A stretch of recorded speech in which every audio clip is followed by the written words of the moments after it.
पाना चाहती है। नमस्कार, आप देख रहे हैं आज तक। आपके साथ मैं हूं चित्रा त्रिपाठी। आपको दिखाएंगे शतक आज तक, लेकिन उसके पहले इस वक्त की बड़ी खबर आपको देते हैं। मोदी सरकार की ओर से चीनी ऐप पर की गई है डिजिटल स्ट्राइक। सरकार ने लोकप्रिय चीनी ऐप टिकटॉक समेत 59 चीनी ऐप पर लगा दिया है बैन।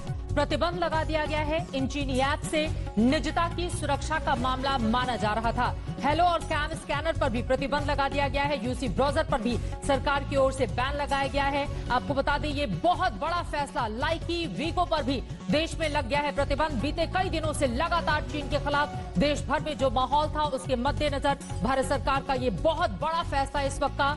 चाइनीज ऐप पर देश में बैन का फैसला लिया गया है। डिजिटल स्ट्राइक चीन के ऊपर, आप इसे कह सकते हैं। लोकप्रिय चीनी ऐप टिकटॉक पिछले कई दिनों से, अब कई सालों से हिंदुस्तान में लगातार लोकप्रिय हो रहा था, लेकिन चीनी ऐप के मद्देनजर टिकटॉक पर बैन कर दिया है। इसके अलावा 59 चीनी ऐप पर भी प्रतिबंध लगा दिया गया है। हिमांशु मिश्रा हमारे संवाददाता जुड़ चुके हैं ज्यादा जानकारी के साथ। हिमांशु, पहले से ही इस तरह की उम्मीद की जा रही थी कि सरकार कोई बड़ा डिजिटल स्ट्राइक चीन के मद्देनजर कर सकती है, और आज ये बड़ा फैसला। देखिए, बिल्कुल चित्रा की बहुत बड़ा फैसला सरकार का है, और सरकार ने चाइनीज की जो 59 ऐप है उन सबको बंद कर दिया, और टिकटॉक से लेके तमाम जो इस तरीके की ऐप्स थी उनको बंद किया, और साथ ही साथ कई जो चाइनीज कंपनियों के मोबाइल हैं उनकी वीडियो कॉलिंग को भी बंद करने का फैसला ले रही है सरकार। तो सबसे बड़ी बात यह है कि चाइना को 3 स्तर पर सरकार जो है वो चुनौती दे रही है। एक, उनको ग्राउंड के ऊपर जिस तरीके से गलवान घाटी के अंदर चुनौती दी जा रही है।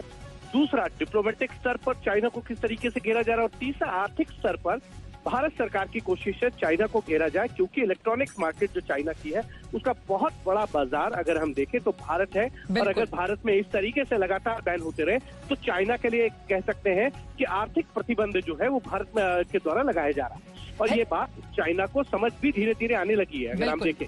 हिमांशु, इसके साथ एक महत्वपूर्ण बात यह है, दरअसल देश की सुरक्षा को लेकर जोखिम था। जिस तरह के चाइनीज ऐप हैं, हमारी जितने भी महत्वपूर्ण डेटा थे वो चीन जा रहे थे, जिसके मद्देनजर इस तरह से बड़ा बैन लगा दिया भारत सरकार ने। देखिए, बिल्कुल ये डाटा तो जरूर चीन जा रहे थे, और इन ऐप के जरिए चाइना को एक बहुत बड़ा, ये कह सकते हैं कि आर्थिक फायदा भी हो रहा था, और इसको मद्देनजर रखते हुए एक बड़े तरीके का कह सकते हैं कि एक आर्थिक प्रतिबंध के तौर पे अगर हम इसको देखें तो ये शुरुआत है चाइना के लिए। इससे पहले भी अगर आप देखें तो टेलीकॉम मिनिस्ट्री जो रविशंकर प्रसाद की है, और जिसमें आईटी मिनिस्ट्री में भी रविशंकर प्रसाद ही है, पहला फैसला उन्होंने लिया था। उन्होंने कहा था कि बीएसएनएल का जो रिवैम्प होगा और 4G से जुड़े जो भी इक्विपमेंट है वो चाइनीज कंपनियों के नहीं होंगे, और वो शुरुआत हुई थी। और आज जो है इन 59 ऐप के ऊपर अगर बैन लगा के सरकार ने दिखा दिया है कि भारत सरकार जो है वो ग्राउंड पे भी और आर्थिक क्षेत्र पे भी जो है चाइना पे लगातार जो है ये कह सकते हैं कि उसको कमर कस ली है कि चाइना को मुंह तोड़ जवाब दिया जाएगा।